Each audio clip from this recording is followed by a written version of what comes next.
Where in Memphis? Oh, I can get us there real quick. Jack Butler's gonna like you. Somebody's calling my name. You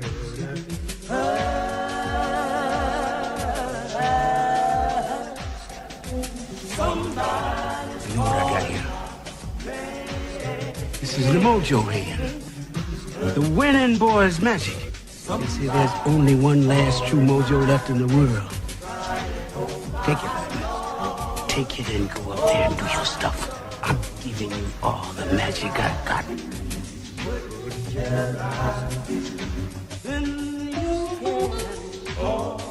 Who's next up there? Who's coming on up? Who's gonna get their head cut? How about you? Chicken boy, chicken boy, chicken boy.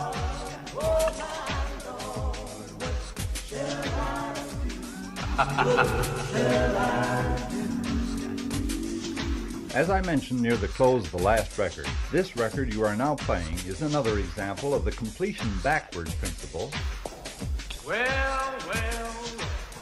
Who sent you here? Can't talk, little man? Oh, bitch. Bet can't play none either. I could pull a better cartoon out of my ass. Hey, whoa! Wasn't that great, kid? But as for me, I'm off to battle aliens on a faraway planet.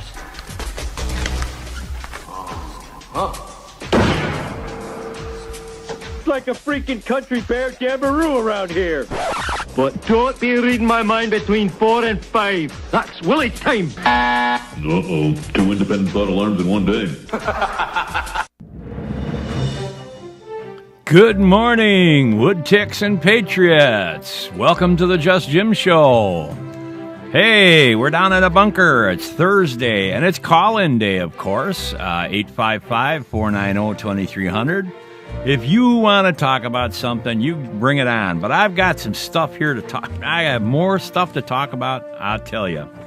Coming off the international front, couple of things that are going on, and we're going to take you to a little place that has been forgotten since World War II, mostly. We're going to talk about the Marshall Islands. Al-Qaeda is coming out with warnings about Americans on security. And Benghazi was back in the news. This is an old story. It's interesting to see how slow some of these powerhouses, the powerhouse countries actually get their news out to the people, how long it takes. And then a little bit later in the program, we're going to talk about some of the immigration implications and technology. There a lot of companies big known companies are swinging big arms and bats on the immigration issue. And it all comes to a head based back on our educational system. And we'll talk about that a little bit later too. The state budget had Wisconsin state legislators had a marathon session last night, apparently came up with some kind of a budget. And within that budget, there are two things that I think we need to talk about, one of which is why we're here.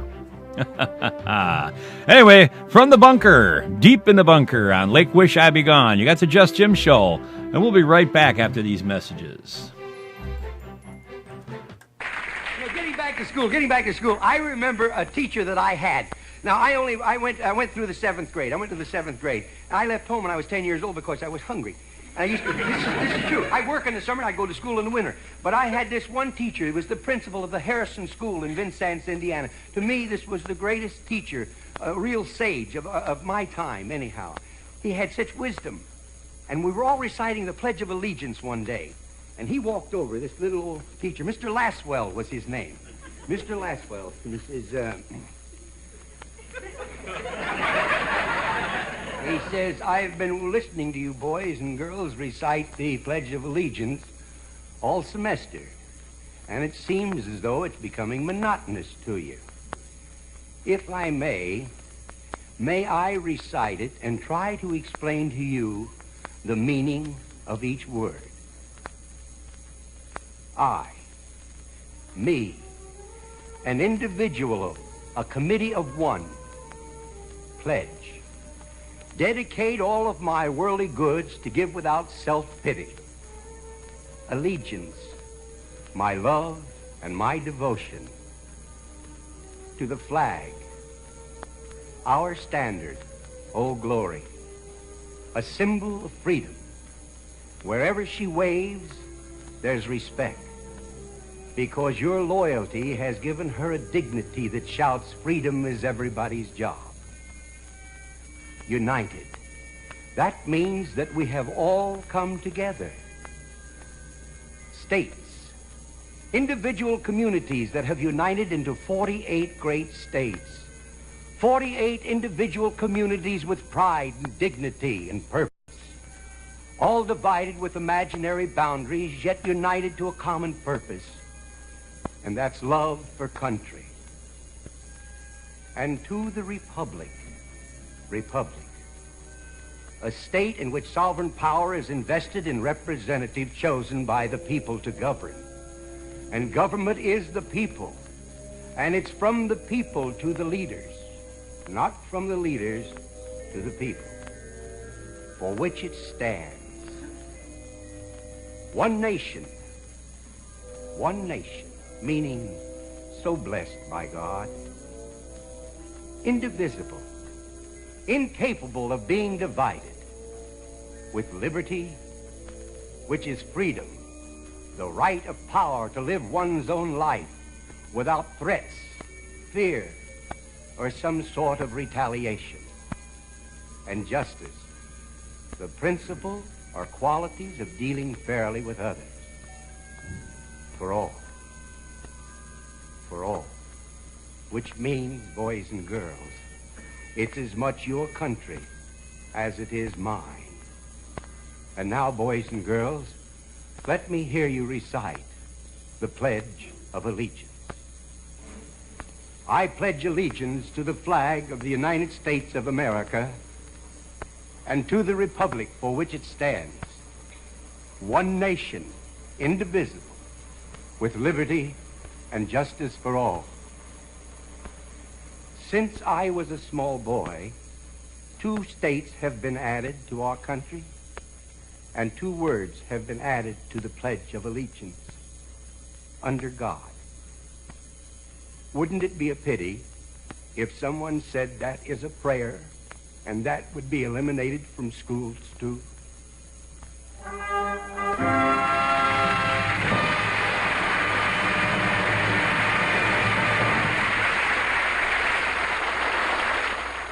At Wisheyebegon and Loan, you'll find one of the largest selections of new and used guns in the Northwoods. Beretta, Ruger, and Springfield Armory, rifles, pistols, and black powder. At Wisheyebegon and Loan, your gun and ammo needs are covered. We buy gold and jewelry too, and right now we're paying the highest prices in the Northwoods for your gold. Located at 915 Lincoln Street in Rhinelander, Wisconsin. WPEG.net, your local PEG programming content provider. We provide programming in public, education, and government programming for you, our listeners. A listener-supported station. Don't forget to support our underwriters, because they're the ones who care enough to bring you this program. Support our underwriters. After all, they're the ones that keep us bringing this program to you. WPEG.net television network is your PEG content provider in Wisconsin's Northwoods. Public, education, and government programming content is what we do. From city meetings to school board meetings and all points in between, you can count on WPEG.net to deliver the news of your elected officials to you. With WPEG's television network working for your community, you don't have to miss another government meeting or an important school board presentation. We deliver directly to your living room and computer. Tell your city officials that you want to know what they're doing. After all, that's why you elected them. Let your elected officials know that you want WPEG.net television network on your community cable television system today. Call 715-490-2300 or 490-2303 and tell us what you think. Or you can send us an email at pegnews@WPEG.net. WPEG is a listener-supported station. Are you ready for digital TV? Dave's TV is. Do you know what you need? Do you have what you need to watch the new digital TV signals? We've been installing antennas and satellite dishes for the past 25 years. From city installations to hunting shacks in the woods, from rabbit ears to 300-foot towers, we've seen it all. No job is too big or too small. Call Dave's TV and Satellite today at 715-362-3001. That's Dave's TV, 362-3001. Do you need a safe and secure place to keep your personal property? Do you want 24-hour lit access to your mini warehouse? Do you want your own lock on your storage unit? Conveniently located at 1647 Menominee Drive in Rhinelander, Wisconsin, Cedarwood Mini Warehousing has exactly what you're looking for in short and long-term storage units. With nearly 200 storage units that provide safe and secure storage for your personal property, Cedarwood Mini Warehousing and Storage will meet all your storage needs with their short-term and long-term rental contracts. Storage units come in sizes from 4 to 6 foot to 12 by 16 for your large personal and household items. For a limited time, get 1 month free with a 6-month paid rental contract. Call 715-366-2260 today to see about availability and current monthly specials. From big to small, we store it all. Call 715-366-2260 today. Prices subject to availability and rental contract. WPEG.net, your local PEG programming content provider. We provide programming in public, education, and government programming for you, our listeners. A listener-supported station. Don't forget, support our underwriters because they're the ones who care enough to bring you this program.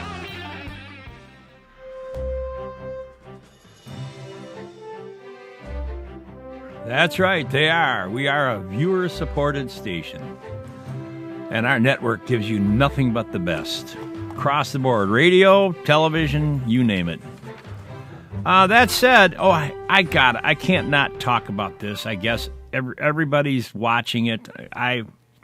I have trouble sitting through it, yet I guess when I do watch it, and we're talking the House Ways and Means Committee looking at what's going on with the IRS and how polar our elected officials are, I guess is my only comment. From the asinine to the sublime, I guess happened yesterday.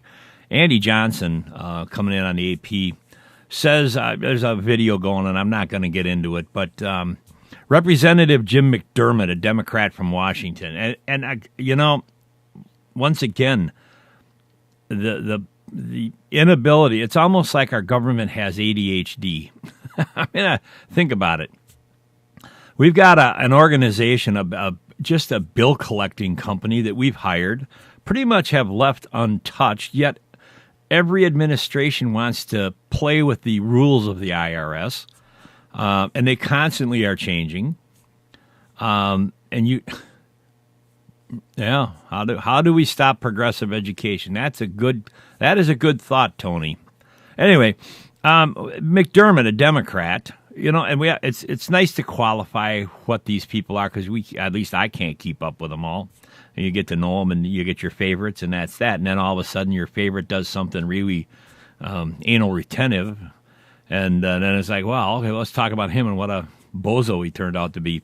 But Jim McDermott argued on Tuesday in his time at the microphone that the Tea Party groups have brought on the IRS scrutiny by themselves. If you didn't come in and ask for this tax break, you would never have had a question asked of you. Do you believe? You don't want to talk about there's the insane to the sublime, which would be Paul Ryan's reply directly after that. Welcome to Washington. I find that to be demeaning. We talk about the minute we in the press turn around and talk or say something negative about someone. I don't care. They're still, as far as I'm concerned, they're individuals. You do something like an asshole, we get talked about it. Boy, I'm paying quarters early in the day today. You do something that's not becoming of your position, you're going to get talked about. That's not true.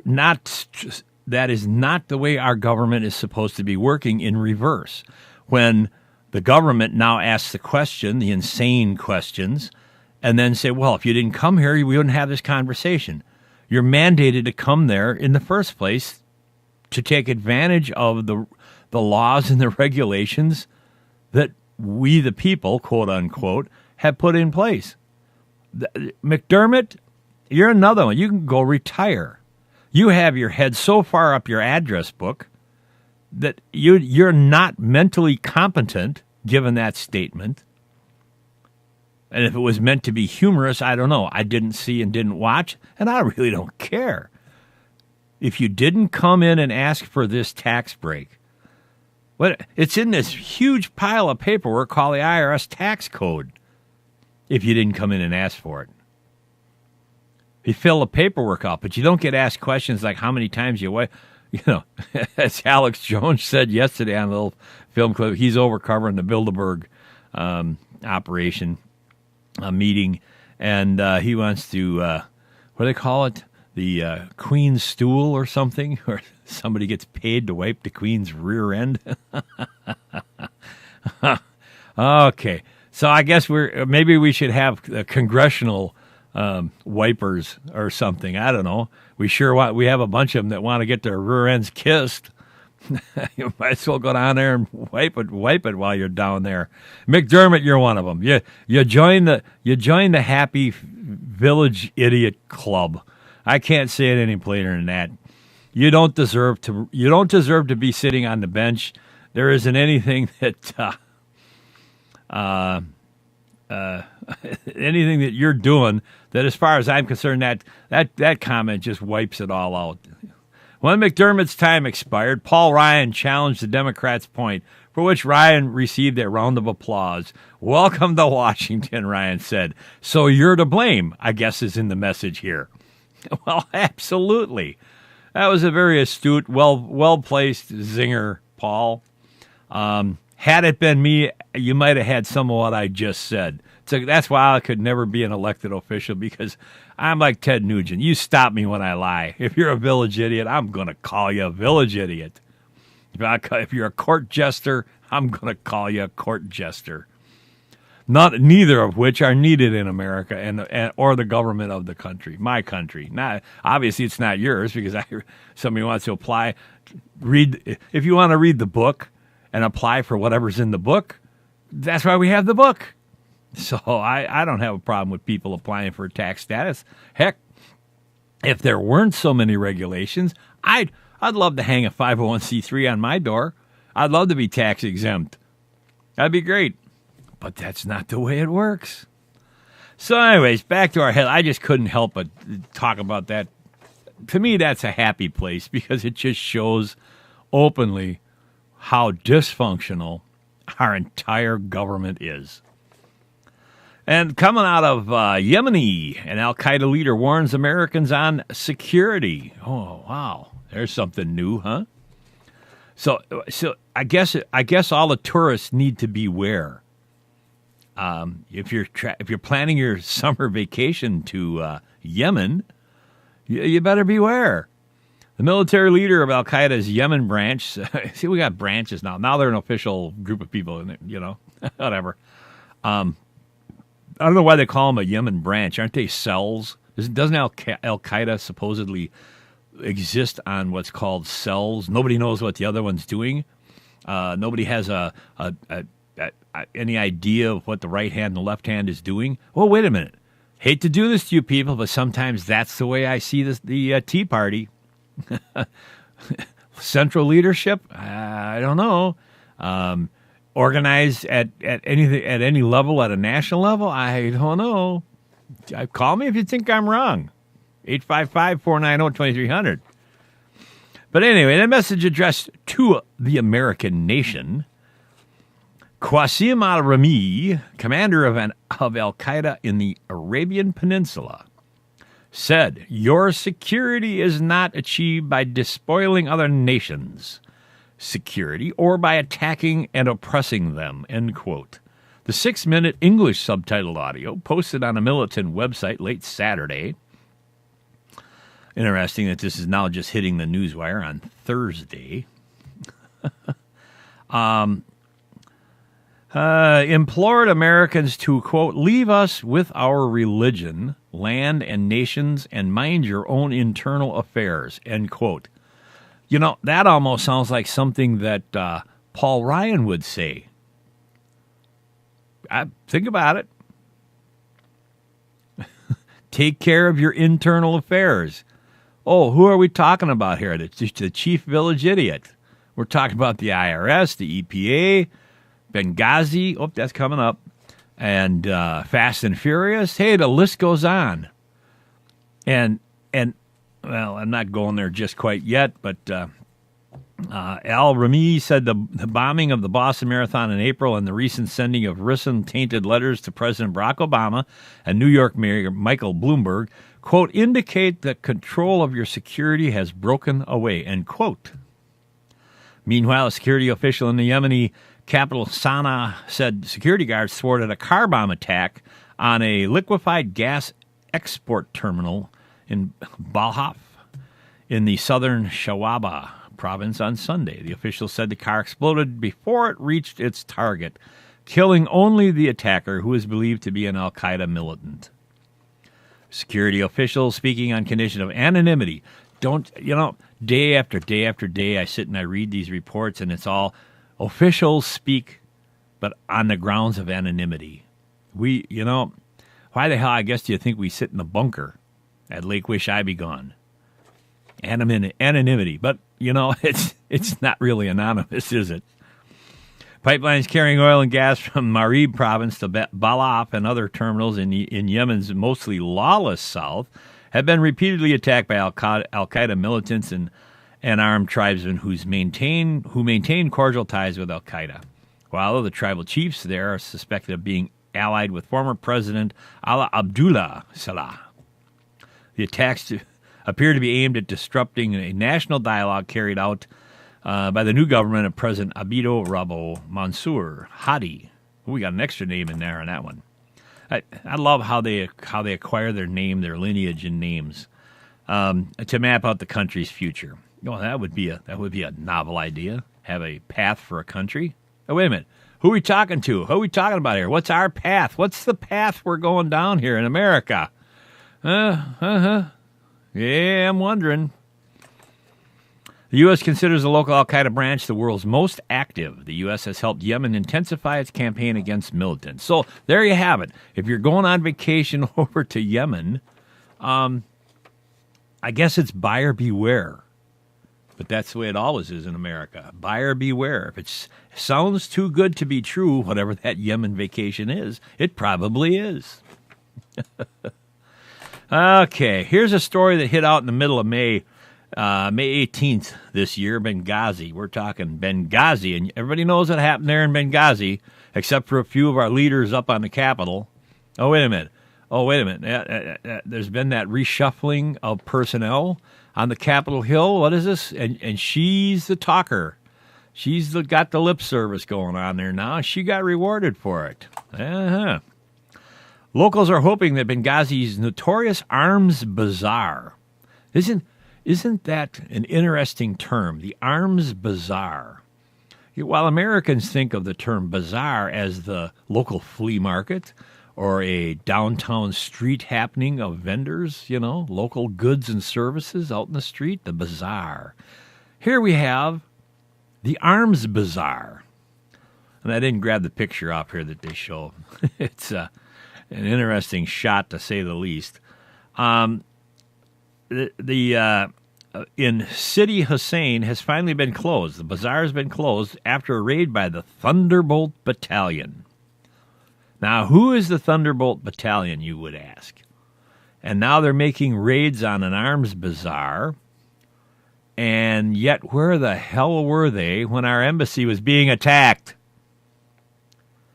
Traders in the bazaar in a large courtyard opposite the Nar-Eye Hospital openly sold a range of light and medium weapons, including Kalashnikovs and handguns. Anyone prepared to pay increasingly modest prices, ranging from 300, I don't know if they're liras, to 1,500. Ammunition was also available for the guns. Along with the weaponry, some merchants also peddled drugs and alcohol. The latter reportedly costs as little as 5 LDs a bottle, whatever LDs is. I should know that, but I don't. At some point, I don't care. I guess as Hillary Clinton says, what difference does it make? Before the revolution, the courtyard had been known as the Jinhim 2-pound market, where a wide range of Secondhand furniture, electrical appliances, automotive spare parts, and many other items were bought and sold cheaply. If transformation into arms bazaar, it transformed into an arms bazaar at the end of a conflict, caused major concerns to locals, not least staff in a hospital right across the street. A doctor there told the Libya Herald, when someone bought a weapon, he would try it out first.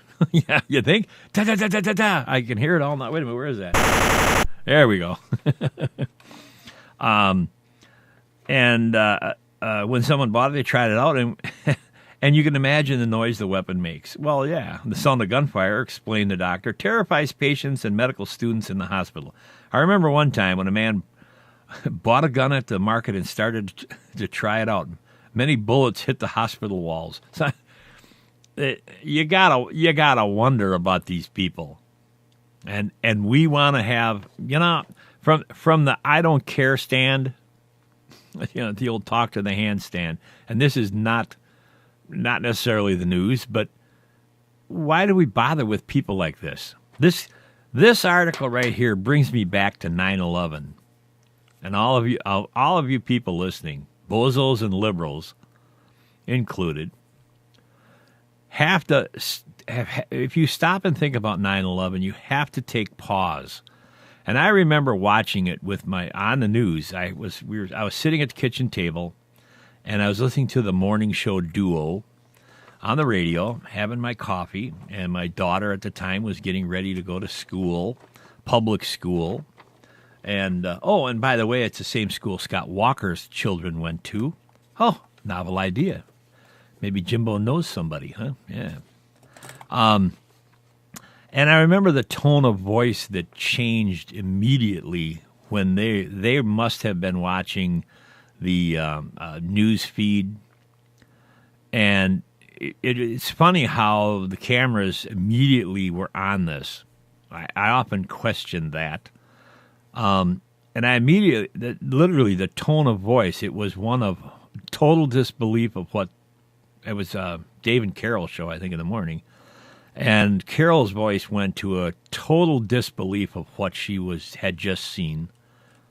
And it was, you didn't need a camera on her. You could tell by her voice. People say that your senses can pick things up. And I'll tell you, that was one thing. I immediately went into the living room and turned the television on. And I pretty much stood there with my jaw dropped. And I'm thinking, well, God, some student pilots sure screwed this one up.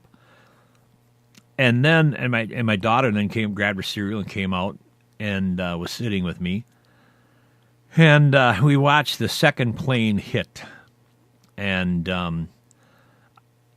my thought immediately went to, and it is very close to this story that just came out of, that's late story coming out of Benghazi, was that, how do I raise my daughter? I don't remember what grade she was in. Well, I can go back and do the math, but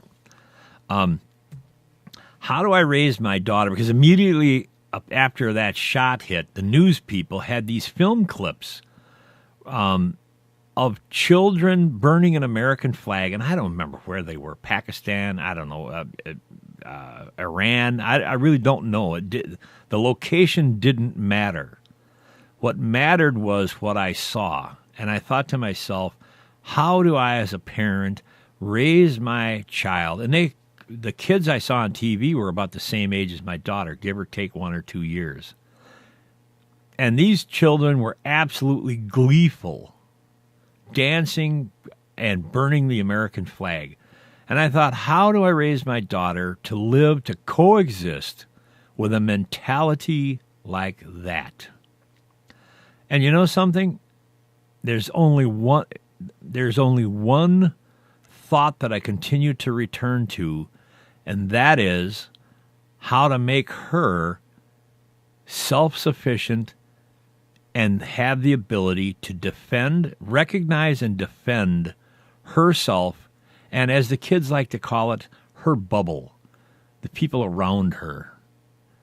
That has so much to do with the CC bill, the concealed carry bill that finally passed in Wisconsin a year or so ago, 18 months ago, whatever it was. And the ability to recognize when something is a legitimate hoopla in school as you go through school, what is a bullying tactic, and then how to handle that with respect, which is often not returned by our staff within the school system, with also learning a very simple rule in life for kids. It's never the person who throws the first punch. You can watch any sport, basketball, football, baseball. It's usually never the first person who throws the punch or the illegal block or does something in the pile on the football field that gets caught for anything. It's always the second person that the refs see, then penalize. If that one principle were taught more to people, that first punch would probably, even if it was thrown, whatever, and I use the term punch kind of liberally, that the first infraction would happen only once, maybe twice, if the second instance was never thrown or given.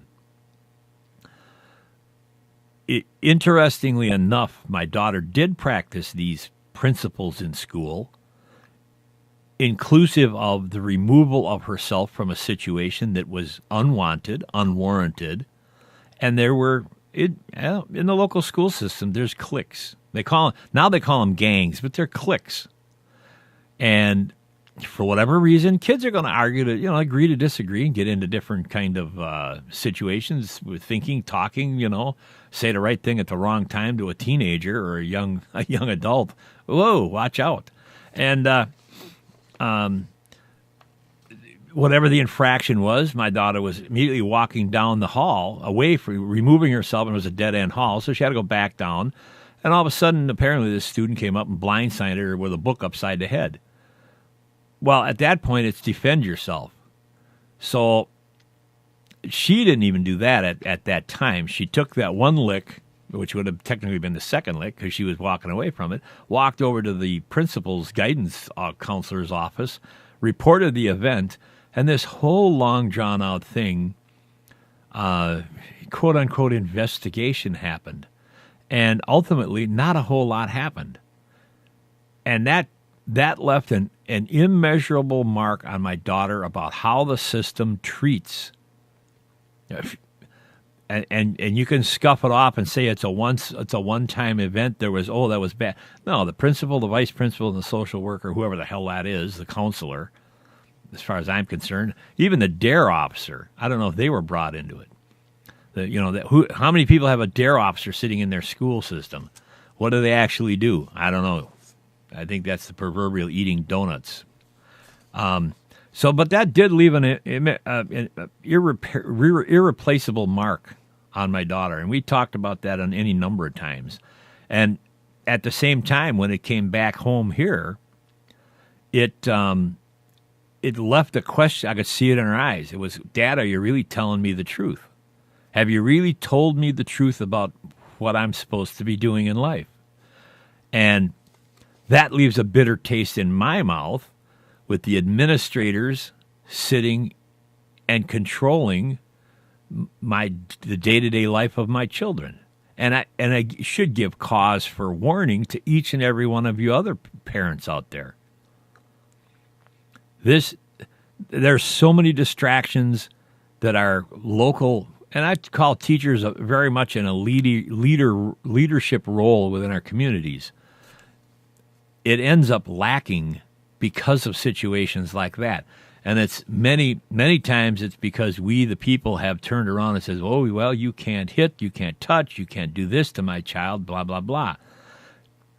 And I don't know, I'm going to put it right out there that I think our reaction to some of the early things, like when I went to school, it was fair game, but I went to parochial school, so the little nuns that we had they walked very softly and carried a big stick, let me tell you.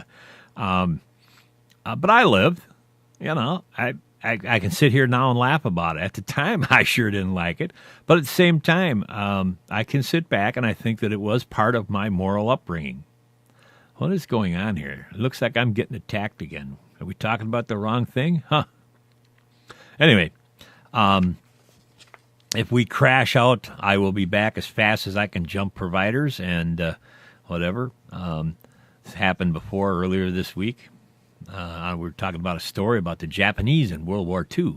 But anyway, I guess that's a very long sidebar on this whole school community responsibility thing, what happens in the home versus what happens in the public school system. I'm not so sure that I'm not so sure that we don't need to return to our roots in how we bring our children up in the public sector. And I understand that because it's in the public sector, there's all this,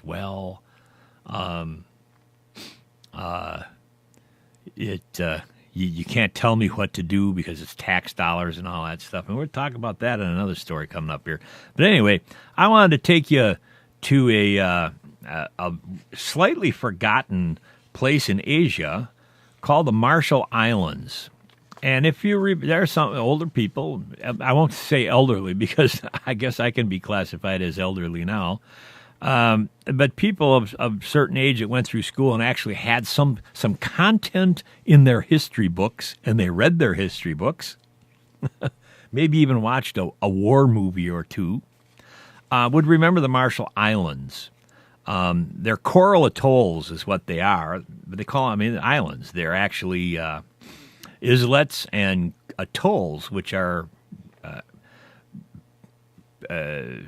pieces of ground that come up out of the ocean due to volcanic activity.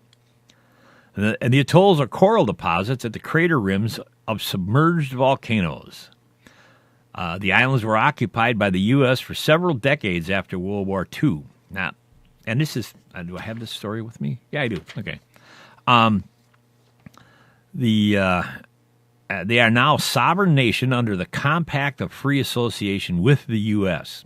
The compact came into force in 1986 and was renegotiated in 2003. The U.S. controls the security and defense of the islands, which receives millions of dollars in aid every year. Now, under the compact, the U.S. pays an annual rent to use Kwajalein, whatever, I can't pronounce it, sorry, atoll as a base and missile test range. The legacy of post-U.S. war occupation is seen particularly starkly on Bikini and Eniwetok, which were both used for nuclear weapons testing between 1946 and 1958. The U.S. has paid $150 million in compensation package for the test victims of the 80s, or that was back in the 80s. But whilst Eniwetok has been partially decontaminated, Bikini is still uninhabitable. The Marshall Islands has petitioned for additional compensation, but a major problem for the islands is now to gain some measure of financial independence from the U.S. Imports dwarf exports, unemployment is high, and many islanders live by subsistence farming. Tourism is one option. Unspoiled beaches abound on the islands and are an ideal base for scuba diving and sports fishing. The islands are also selling fishing rights to other countries and offer ship registrations under the Marshall Islands flag. Now, that's just a little background on it. Now, during World War II, this is kind of takes me to the second story here,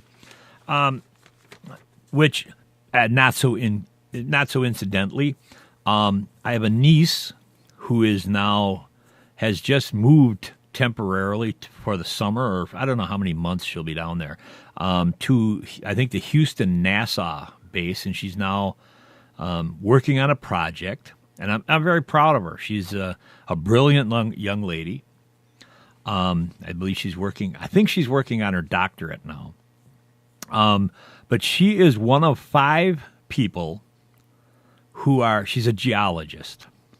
She's one of 5 people in the world who will determine, I believe, the landing the new landing site for the moon, I think, or Mars. I don't remember where. My bad for even going down that story path. But I'm extremely proud of her. And being a geologist, I happened to run across this as we searched the world for stories. There was a request for proposal. And any of you who work in government or business know what a request for proposal is. It's what you... Now, Tina, if you're listening, a request for proposal is a comprehensive package that is put out asking people to bid or present their solution to what it is you want to have done. Oh, novel idea, the beer tent at the county fair. They want to have a Marshall Islands State Historic Preservation Plan put in place, developed and implemented. And the interesting thing about this, as they talk about what they want to have done, another story, I think it was another story, I don't think it was in here. Let me go back through. No, they don't. This is really just the outline for the RFP that was due in by May 3rd, 2013. See, I'm just getting this now, so we're going to talk about the 53,000 people, and that's all, who live on the Marshall Islands, scattered about the Marshall Islands, having little to no internet access and little to no cell service. So if you're planning your vacation to go to the Marshall Islands, you can pretty well leave your iPad at home. You might in some of the tourist spots, but if you really want to go to a remote beach, a virgin beach where there's white sands, gentle waves lapping at your feet as you sip your homemade Mai Tais, I'd just leave some of your electronic stuff at home because it probably ain't going to be working there. The purpose of this is the Republic of the Marshall Islands Historic Preservation Office, or RMIHPO, is responsible for the formulation and periodic updating of its National Historic Preservation Plan, in accordance with Section blah, blah, blah, blah, blah, blah. As amended, also mandates the Historic Preservation Office to include freely associated states create an HPP. The HPP for the Republic of Marshall Islands will detail the country's historic preservation goals for the near future. Rising sea levels, economic development, this is interesting, economic development being fallen into a historic preservation plan, but ongoing military activities and natural deterioration, erosion constitute just a few of the preservation concerns of the Republic of the Marshall Islands. The formulation of an HPP will provide a response to the rising concerns and threats to prehistoric and submerged buildings, structures, district sites, and objects significant to the Marshallese culture and history. As stated in the Republic of Marshall Islands Historic Preservation legislation in 1991, the culture and historical properties and resources of the Republic, which includes submerged resources from a fragile, finite, and non-renewable source that are subject to damage and destruction by patterns of modern land use. Again, remember, these are coral uprisings coming out from on the rim of active volcanoes. So coral, for many of you in the Northwoods, you would know that Foster's and Smith has a remarkable coral department, the largest retail online pet ordering supply company in the world, sitting right down the street here a little bit, not far from Lake Wisheyebegon. So I'm going to tell you, and I may ask for a telephone interview with one of the people that works there that I know. Some of the regulations for actually acquiring coral, and coral grows. It's a fascinating subject what coral is. Coral actually grows, and there's some exotic brands or genetics of coral all over the world. And you really have to get your licensing together and your permissions to go and harvest this coral, bring it back, grow it, and then sell it, successfully grow it. It's pretty much of a hybrid thing. The objective hereby solicits proposals from qualified and interested individuals, firms, and organizations for the development of blah, blah, blah, blah. But the interesting thing about the Marshall Islands, if we go back to the World War II thing, is that it is one of the only places in the world that during World War II, 3 major navies lost major ships. The now I'm gonna bust myself because I forgot the names. An aircraft carrier, Saratoga. The United States lost the Saratoga in the Marshall Islands. The Japanese lost a battleship, and I don't remember the name, in the Marshall Islands, and the Germans lost, I think it was a cruiser, in the Marshall Islands. It's the only place in the world where there are 3 sunken, acquirable scuba. You can scuba and snorkel to some. It depends on your snorkeling abilities, but you can scuba. I know they're national treasures, but I believe that you can go down and have some kind of you won't have access to the actual ships, but they're there and you can see them. One of the only places. Now, you can, I'm a snorkeler scuba guy. Think about having that vacation. I'd love to get to the Great Barrier Reef in Australia and spend some time there. This would actually be another place that I would love to go and spend some time. Yeah, again, sitting on that white sandy beach with that homemade Mai Tai after a day of scubaing or snorkeling. Come on, you know? But anyway, I ran across this story and I thought, well, here's the requirements are really not all that bad. Project design, project coordinators, proof of qualifications, estimated duration in which to conclude the project. The project budget must be itemized with the professional fees not to exceed $85 an hour, which it's kind of interesting when you look at the historic value of your lineage. I guess it's worth $85 an hour. But again, my niece being the geologist that she is, I thought that there are very few opportunities to get involved in projects like this, and I don't know what their return on this. I will send an email down there and find out. And there is actually an archaeologist, Michael Turlip, that will be the point of contact for this project. Again, it was supposed to be turned in by May 3rd at 5 p.m., and there's an RFP announcement that you can download. It was over on the, where the hell was it? Oh, it was out of the Marshall Islands, one of their newspapers, or official government publications. I won't call it newspaper because if it's a government-owned thing, it's not necessarily the true identification or description of a newspaper.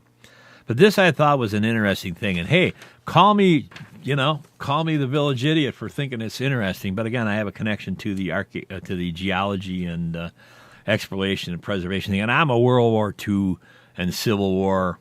I'm not a fanatic by any means, but I'm fascinated. I really am fascinated from a humanitarian perspective of the natures of war, what man does to man, and some of the atrocities that are committed on mankind under the guise of a war act.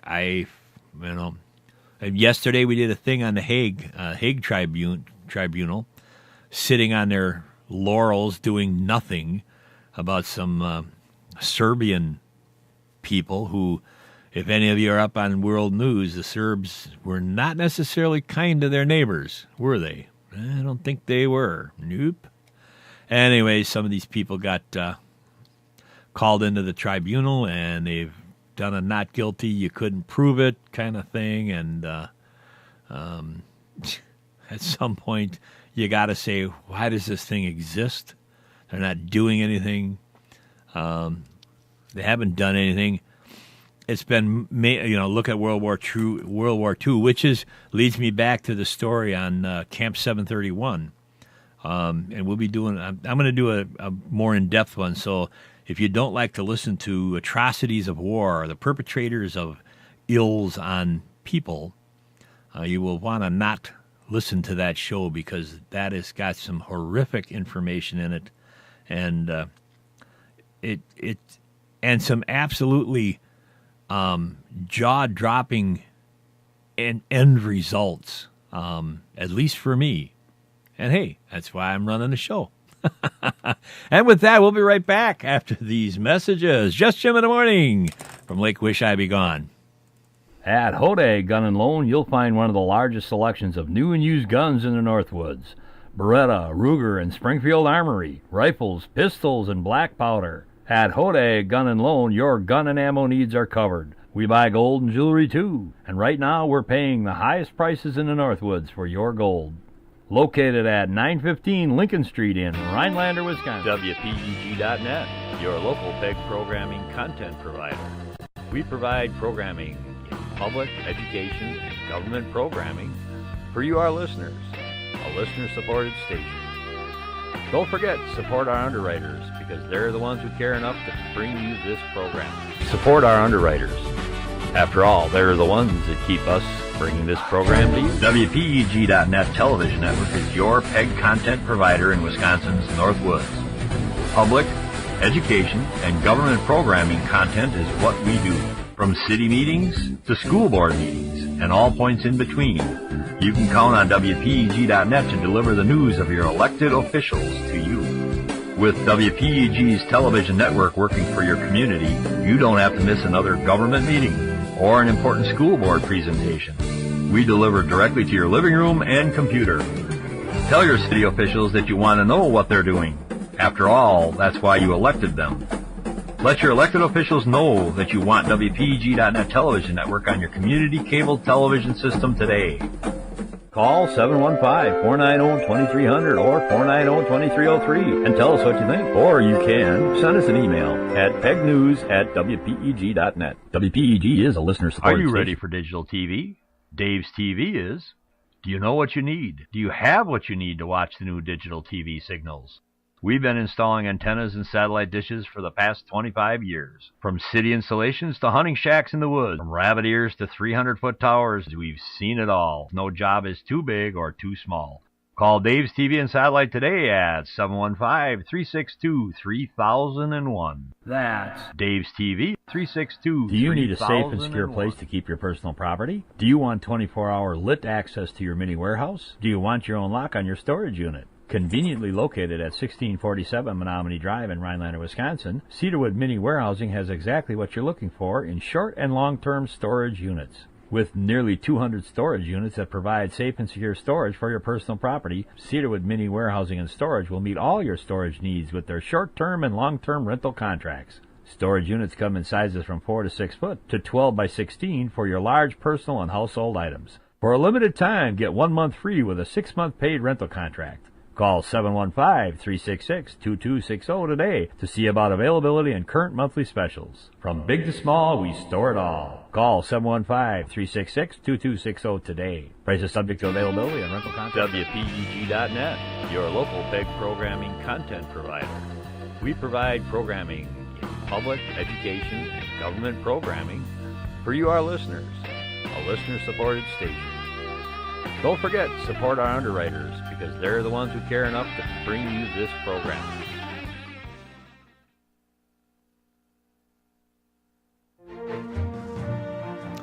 Yeah, welcome back to the Just Jim Show.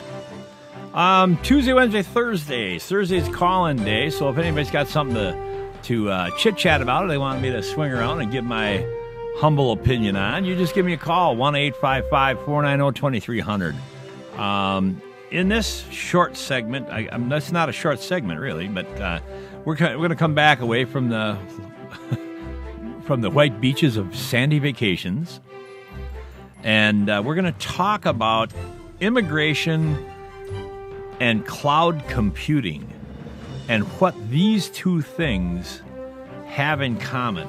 Now, I've tried to tie a lot of this stuff together for you listeners over the last number of months about everything that's going on. And I made the comment the other day about the this gang of 8. I don't know who these gang of 8. I don't need to have a name. It's the principal gang of 8 that our village idiot leader thinks he needs to call. Coming from Chicago, I fully understand why he wants to call anything a gang. But cloud here, I'm going to start off with this, and then there's two stories here that kind of go hand in hand, which also tied directly I talked a little bit about it yesterday, directly to the immigration screams and demands by this industry to increase the work visas because of a lack of educated American people within these sectors. Be that as it may, you can draw your own conclusion as how good of an education your kids are getting here in America. The title of this one is Cloud Computing Rains Billion-Dollar Deals. And this story is well written. A decade ago, the mere idea of cloud computing was a difficult concept to explain, let alone sell. Today, the technology is spurring a high-stakes scramble to buy some of the early leaders in the cloud computing movement. Now, that says highly educated, technically proficient, knowledgeable employees, brains. The latest example of the trend emerged Tuesday as two major technology companies announced acquisitions aimed at seeding their own clouds. Some of you know what a cloud system is. Some of you don't. I'm really lagging today here. I'm afraid I'm looking at my resources on the network, and it's pretty strained. I'll have to apologize if this show is not coming off good on the TV side. Or the radio side for that. But it looks like my resources scooting out. My resources leaving the country are very good. My resources staying in the country are pretty much sucking right now from what I'm looking at. Anyway, my problem's not yours. Cloud computing pioneer Salesforce.com Incorporated said it will spend $2.5 billion, that's B billion, to buy ExactTarget Inc., a specialist in helping other companies manage marketing campaigns and other business functions through email, social networks, and a variety of digital services that can be reached on any device with an internet connection. Now, the internet connection is the interesting point here. You talk to people who are knowledgeable in the industry, and there are some people who swear 4G, 5G, the continuing generations of cell technology will be the answer to the communications and or either temporary cloud storage, which is a cluster of servers that gather, save information for clients, so that you don't have to run your own networks or storage, computer networks.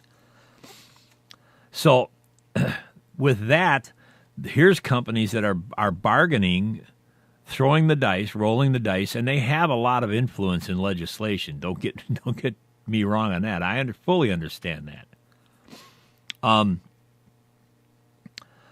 The more time-tested IBM Corporation is snapping up SoftLayer Technologies, a privately held company that leases extra computing horsepower to startup companies and medium-sized businesses that don't have the resources or a desire to build their own data centers. IBM didn't disclose the financial terms of the deal, but Wall Street Journal pegged the cost at around $2 billion. So there you have it. You've got $4.5 billion being committed by two players. ExactTarget is based in Minneapolis, and SoftLayer is based in Dallas, and are just the latest in a batch of billion-dollar babies hatched by what was once viewed as a kooky craze. Think about that. They talk about the heydays of the internet technology days being gone. Well, there you go. I'm wishing I had some stock in a couple of those companies. Cloud computing refers to the practice of renting software and other computing accessories over the internet, an approach that once seemed out of step with the long-standing policies of corporate customers and government agencies who preferred their own machines and the applications running on them. Now, I'm old school. Trust me, I am old school in that, and I advise our computer clients, it seems convenient, yet the centralization of information between unrelating organizations from a business security standpoint has never sat well with me. That is like standing. I very much equate it to people who stand with their hands out waiting for the government to give them something.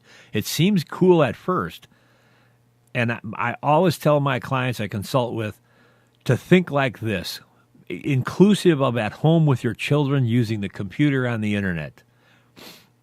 Had an attorney, a prominent real estate attorney, come to me, lived across the street from me down when I was in the cities. It said that he was really concerned, and again, he spent a lot of time away from home, but he was very concerned about on weekends, Friday, Saturday, Sundays, when his kid basically blocked himself up in his bedroom with his computer on it. When he went up into the room, what happened? The monitor got turned off. Oh, yeah, well, hi, Dad. And he wanted to ask me about what he could do. And I asked him simply, would you hand your 17-year-old son $500, drop him off on one of the corners, the busy, shall we call them, highly populated on-the-corner street corners in this city, and tell him you'd come back you'd drop him off on Friday night in the heat of activity and come back on Sunday and pick him up? He goes, well, no. And I said, then why do you allow him to go up in his room with a computer unattended?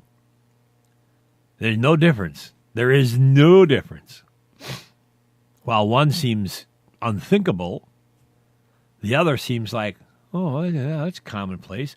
Now with smartphones and all this other stuff, and they're getting, you got an iPad, right, a nice carry around, small, you open up put in some wireless in your house and have everybody sit at the couches, playing the game or doing the iPad thing.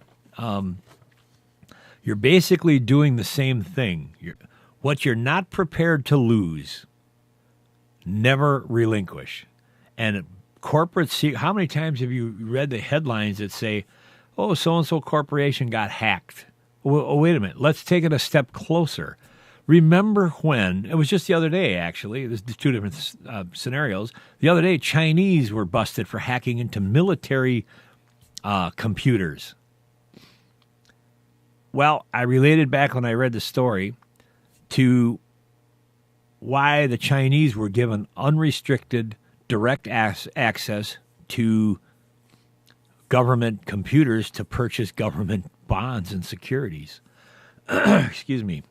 They got released, they don't have to go through Wall Street. Obviously, Wall Street was ticked off because they lost commissions, but I immediately looked at it as saying, why would you allow this batch of people to walk directly into anything that the U.S. government owns?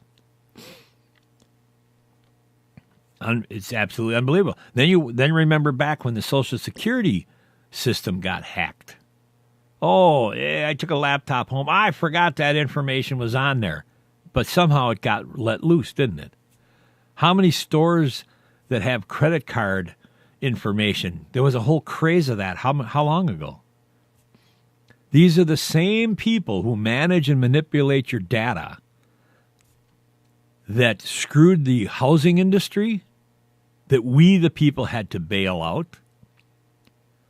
Tuesday, I think it was, I read a story how one of the HSBC top executives who got ousted during this whole mortgage and banking fiasco just got hired by a little itty-bitty banking system in trouble, cooperative bank somewhere. I was over in Britain.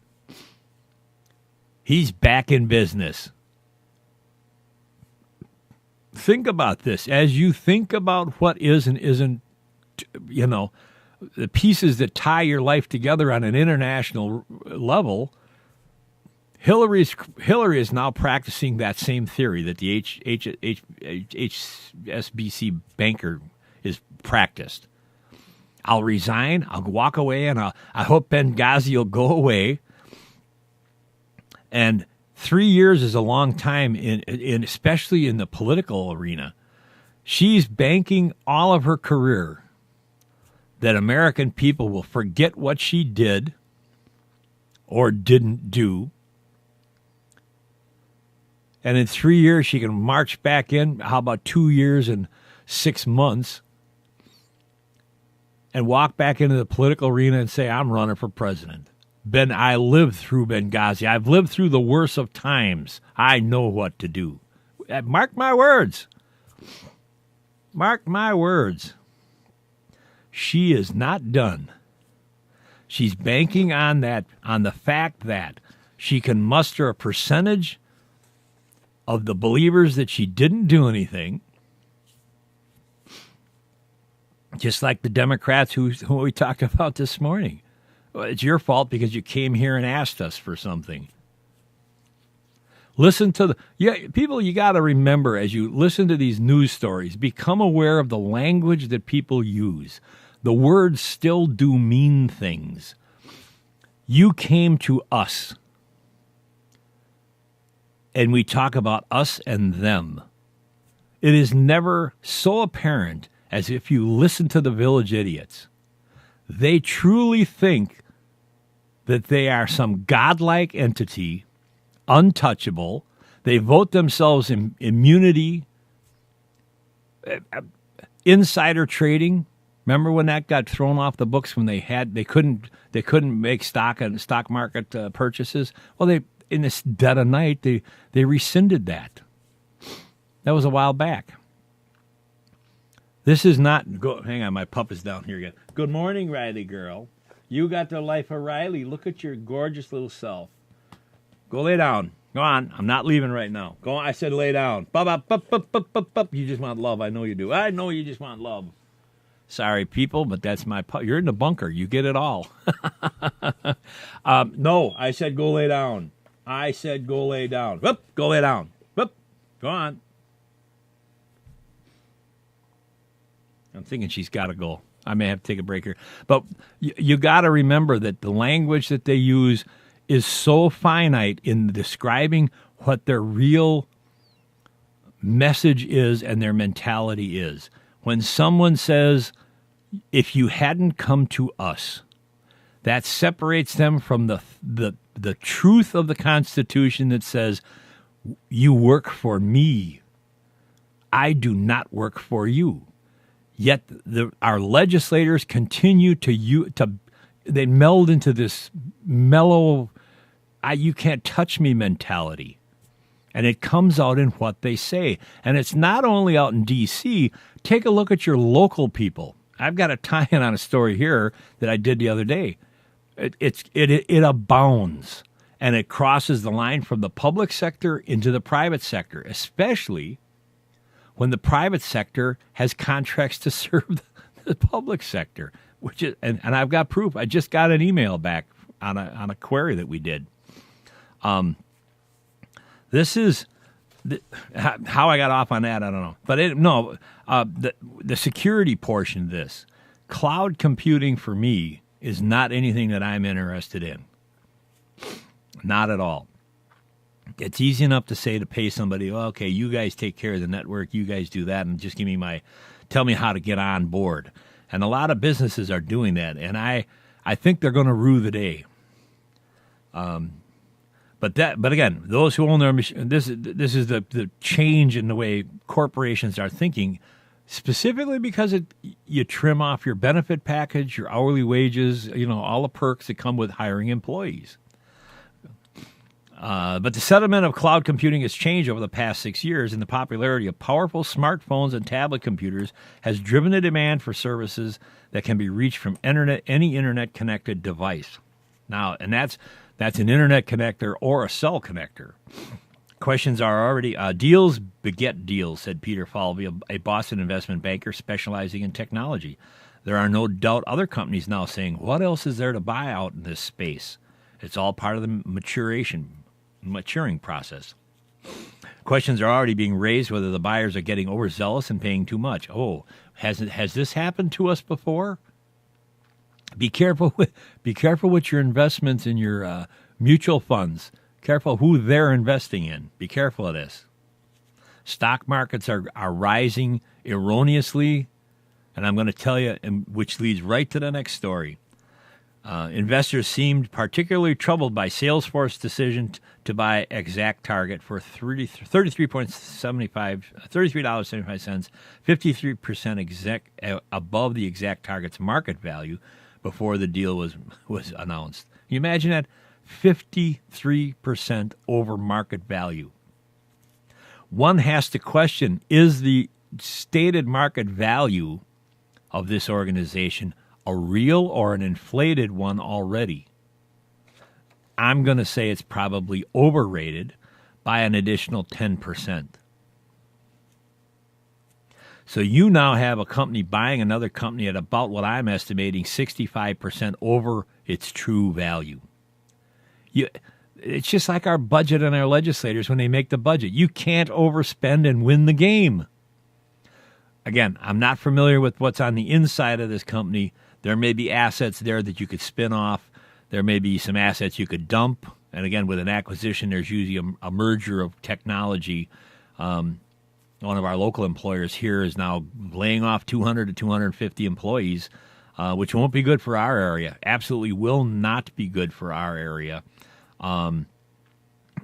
We can't afford those kind of job losses, and it's all in IT.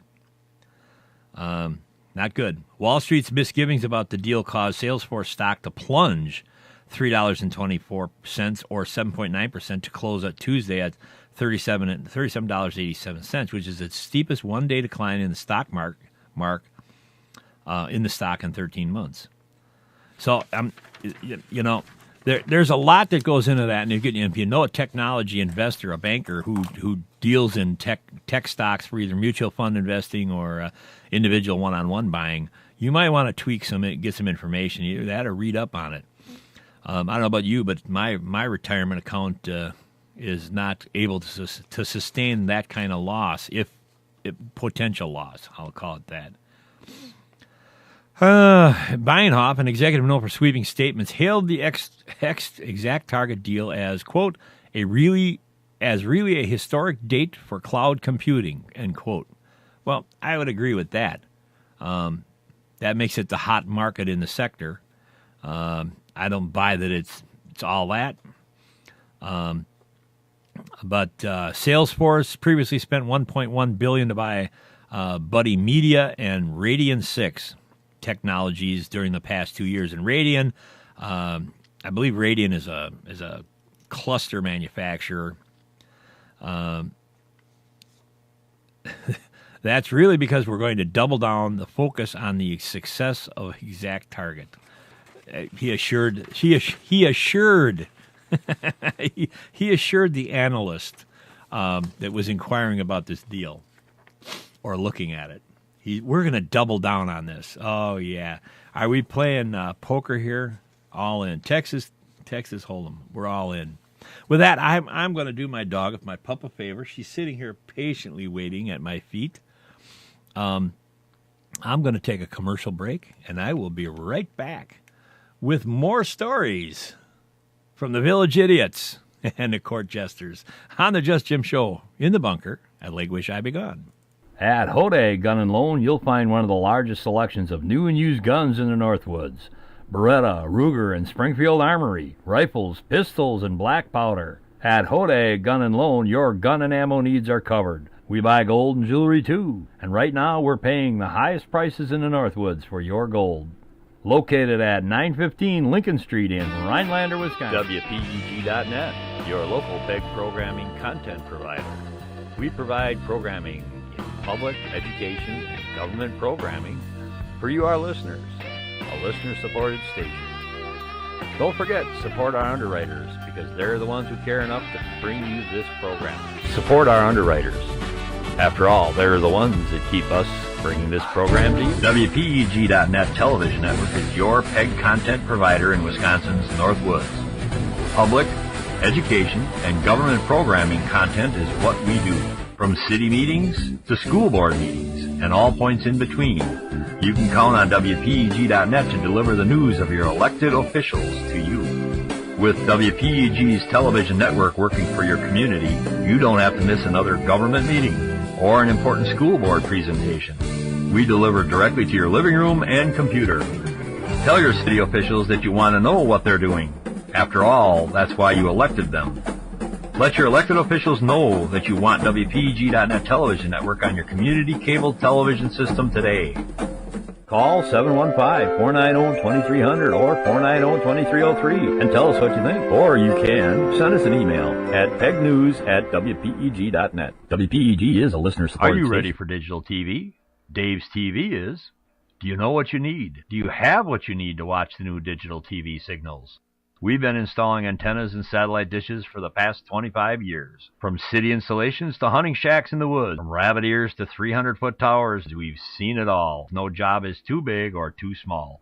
Call Dave's TV and Satellite today at 715-362-3001. That's Dave's TV, 362-3001. Do you need a safe and secure place to keep your personal property? Do you want 24-hour lit access to your mini warehouse? Do you want your own lock on your storage unit? Conveniently located at 1647 Menominee Drive in Rhinelander, Wisconsin, Cedarwood Mini Warehousing has exactly what you're looking for in short and long-term storage units. With nearly 200 storage units that provide safe and secure storage for your personal property, Cedarwood Mini Warehousing and Storage will meet all your storage needs with their short-term and long-term rental contracts. Storage units come in sizes from 4 to 6 foot to 12 by 16 for your large personal and household items. For a limited time, get 1 month free with a 6-month paid rental contract. Call 715-366-2260 today to see about availability and current monthly specials. From big to small, we store it all. Call 715-366-2260 today. Prices subject to availability and rental contract. WPEG.net, your local PEG programming content provider. We provide programming in public, education, and government programming for you, our listeners. A listener-supported station. Don't forget to support our underwriters because they're the ones who care enough to bring you this program.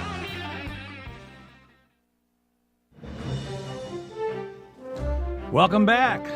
Boy, that was quick for those of you who are watching or listening. The dog is out. Riley's got the life of Riley. He sure does. Anyway, here we were talking about cloud computing in the investment world. And there's, they're investing money from our money.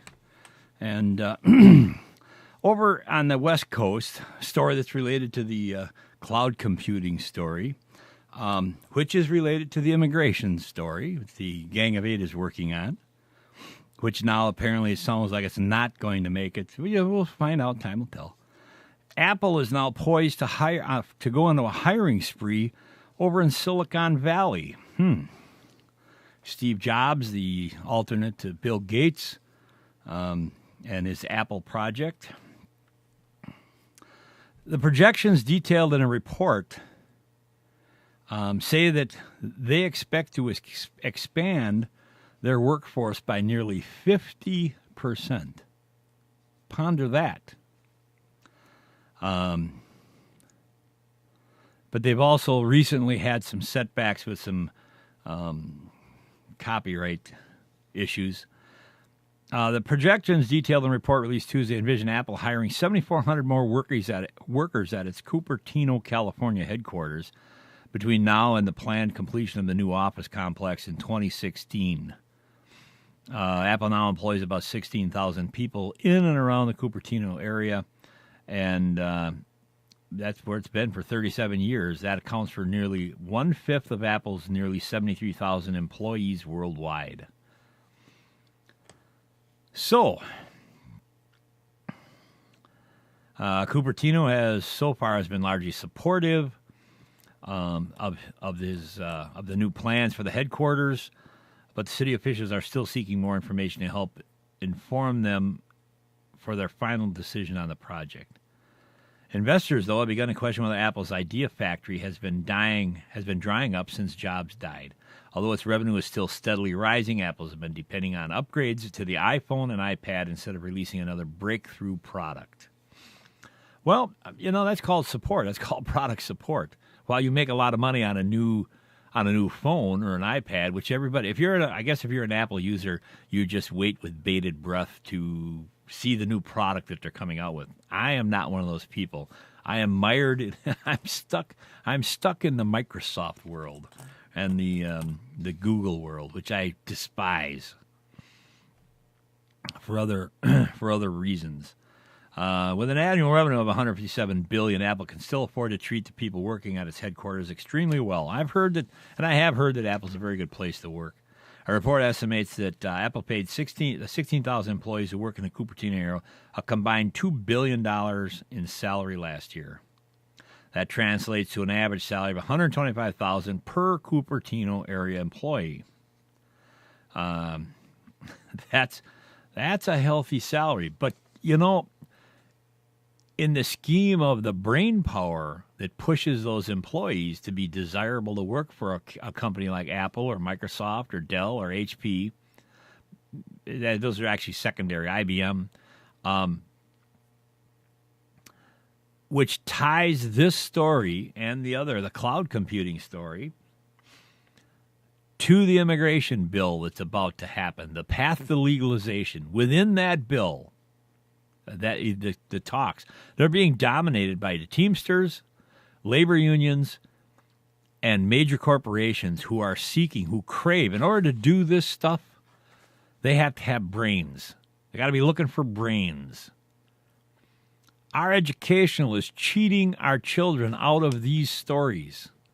You may not believe it right this minute, but I'm going to tell you, you mark my words, the children who are in school today are so grossly undereducated and on a path to being further removed from viable, healthy incomes for the rest of their lives by the practices of state, local, and federal governments, that the only thing left to do for these companies is to look offshore for kids, young adults, who have the savvy and the know-how to do the job. I don't get, well, I guess I do, because guys who make statements in a congressional hearing about if you didn't come to us, you wouldn't have this problem. You know, that mentality is exactly like there's another, Tammy Baldwin's progressive, quote unquote, little speech the other day, which is drawing the libtards out of the woodwork. For those of you who missed it, we're going to talk about that in a little bit. This is absolutely ludicrous for our leaders to not be all, I'm just Jim, and I'm all over it. These guys, these yahoos running around, what are they all over? The only thing they're all over is snooping Verizon telephone numbers. They're buying ammunition that Homeland Security has no reasonable expectation of use for, except under a few scenarios. Covering up their internal dealings. This is what they're all over. This is what the village idiots do. But, and there are a lot of politicians who scream at me because, I'm not a village idiot, Jim. You know something? Don't bother wasting your time telling me that. If you're not a village idiot, obviously you're not doing what village idiots do. So it doesn't matter. Then you're just a VI, a victorious incumbent, or a village idiot. Doesn't matter. It goes both ways. I don't take offense to your chosen career. You chose the path. You jumped into the pool, as it were. Every politician says, well, I'm not a village idiot, Jim. I'm not a court jester. I simply ask them, what have you done to get rid of the one that works right next to you? I just caught a sniblet of a conversation in the hearings yesterday where the son of a bitch, there's a quarter, wouldn't answer a question, yes or no. What did you do to make sure that the IRS infractions ceased? Oh, I was told. And then he went on to explain. The guy asked him 10 times. The guy refused. The head of his department head, I don't even remember who he was. As far as I'm concerned, I don't ever want to see him. I don't want to know him. All was a bunch of excuses. Well, let me explain. No, answer the question, yes or no. You either did or didn't. The inspector general is the only person that can investigate these infractions. Basically, what the conversation was. Well, I don't answer yes or no. Could you have investigated to make sure that these infractions stopped? He never answered the question. And then what's the difference of pleading the Fifth Amendment? Then you just need to go there and shut up. You're going to do that blah, blah, blah crap. You think that was your good day in court? I hope they subpoena you and bring you back. Make it, yeah, if I was him, and well, because you only got so much time to interpret them, but you want to talk about where partisanship may play a role in a good sense, that if every person that thought like that wanted to answer that question, the next congressman or senator just asks the same damn question until he gets tired of getting browbeat. And we'll stay on it until you get the question answered. I don't care if it takes a week. Answer the question. Plead the fifth, go sit in jail till you're ready to answer the question. That's the way it used to be. Till you divulge, journalists, go sit in jail till you divulge your source. Some of you older people will understand, that. That's what used to happen. Plead the fifth. You don't work for me. Exercise your right, and you have the right to do that. But if you plead the Fifth Amendment and get cocky about it and you refuse to answer the question, all you got to do is I plead the Fifth Amendment on that. We'll go on to the next question. If you get asked again, you plead the Fifth. And at some point, if it truly is a pertinent question that needs to be answered and you have an employee, I don't know, you call them department heads, they're employees, and they don't answer the question, you simply fire them.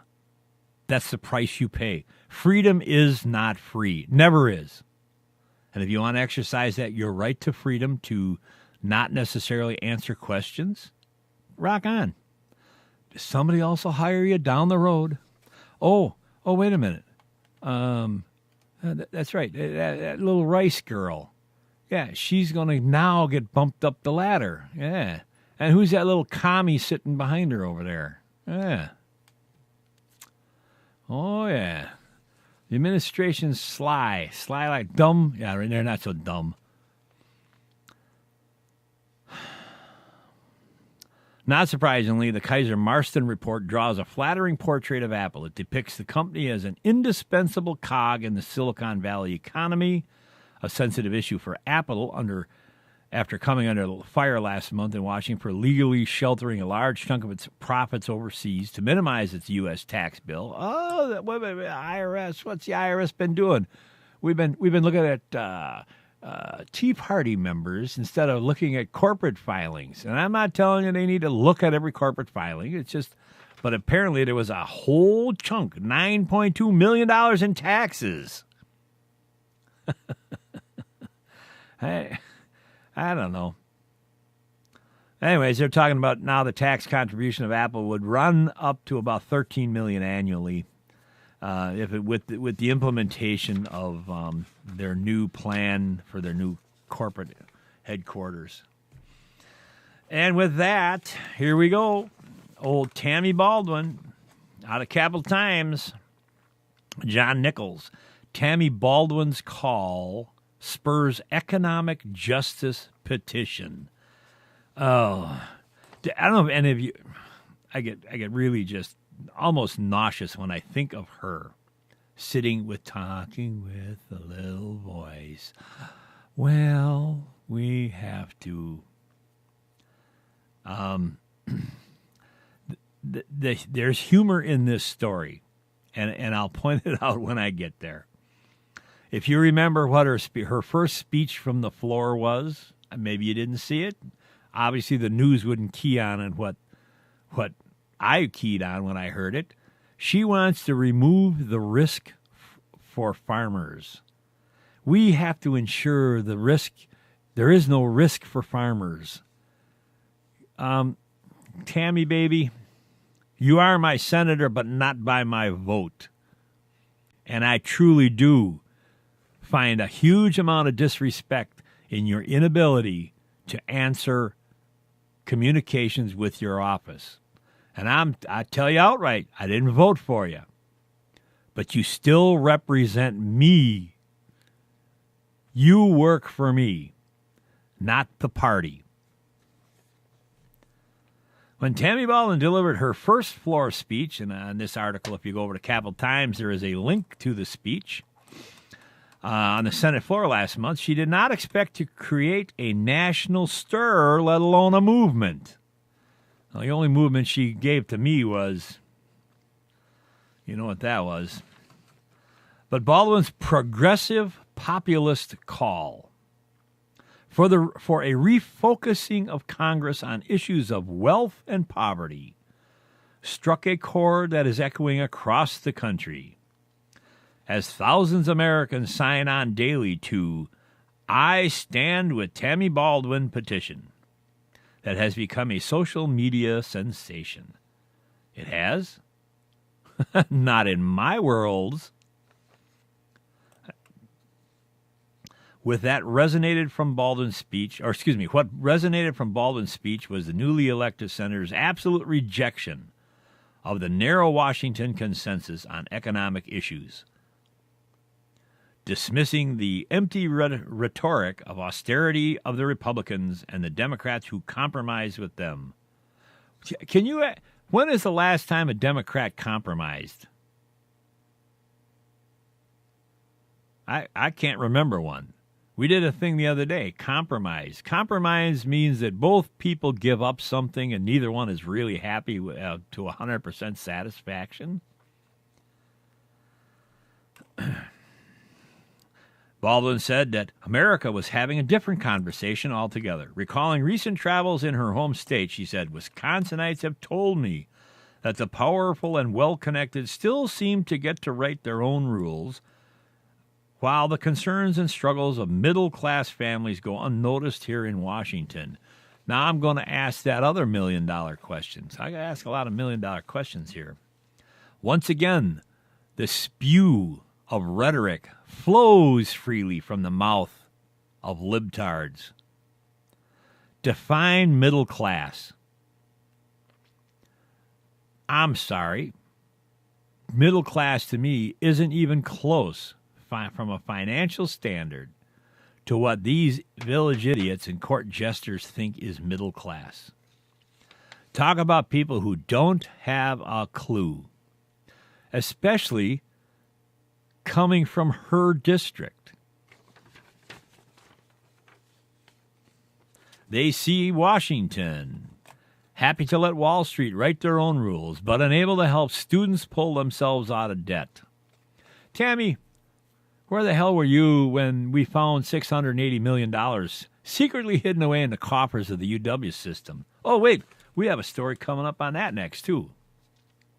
They see Washington working to protect big tax breaks for powerful corporations, but unwilling to protect small manufacturers from getting ripped off by China's cheating. Seems to me we went through this in the 80s. Yeah, 79, 80. In the motorcycle industry, when Harley Davidson was getting killed by rice beaters. Sorry, Yamahas, Hondas, Kawasaki's, all of it, not so much BMWs, that was a higher ticket price, but all the motorcycle industry, and Harley was getting killed. They see Washington bouncing from one manufactured fiscal crisis to the next, but never addressing the real ongoing crisis of our disappearing middle class. Senator correctly diagnosed an old disease. The truth is, quote, while you hear a lot about wide distance between Democrats and Republicans, the widest and most important distance in our political system is between the content of the debate here in Washington and the concerns of working families in places like Wisconsin. That distance parallels the large and growing gaps between the rich and the poor, between rising costs and stagnant incomes, between our nation and our competitors when it comes to education and innovation. It's really hurting people, end quote. Anyway, Baldwin's message made perfect sense to, guess who? Maine State Representative Diane Russell, a Democrat, who learned about the speech when the senator posted an article about it on the Facebook. Okay, now, here we go. Tammy Baldwin's first floor speech, her indoctrination into the libtard world. And the queen, one of the queen libtards, had to learn about it on Facebook. She wasn't even on the floor. Am I getting across to you people? We're paying these people to do something. And I can hear the answer right now. Well, I was in a committee meeting somewhere. Then, You know, the only time that Tammy, and I'm going to the system, not to Tammy's defense. The only time Tammy gets to make her first speech is to an empty house. The Senate floor, she's the only one. She's the only one on the Senate floor in the Senate going to make her opening blah blah. I find that to be the most humorous part of this whole mess. A fellow worker has to learn about a speech from Facebook. And while somebody in Tammy's office has time to write a Facebook entry, I'm going to be like Joe Ligotti. The liberal bitch couldn't send a return reply to one of my letters. What do you think about that? I'll gladly pay that quarter. She says, since the days when Baldwin, then a congresswoman, flew back from Washington and joined the 2011 protests at the Capitol against Governor Walker's anti-labor agenda, Russell thought Baldwin's statement made more sense than anything else she was hearing from D.C. Quote, unquote, I loved it, so I blew it up a bit. She deserves to be as much a hero as Senator Elizabeth Warren. A hero. Lady, you don't have a clue what a hero is. Once again, I would much rather hear the word champion, because that indicates that you have some intelligence, you have a cause. But a hero, honey, walk down the street, pay a visit to Arlington. That's where your heroes are. People who gave it all. This is a virgin senator. She hasn't even started to give yet. So let's not call her a hero. Quit using the terms that need to be protected. Again, the definition of what words are means so many different things to so many people. You want to call her a champion for a cause? That says we got somebody out there leading that understands something, that knows what's going on. She is far cry from a hero. A far, far cry.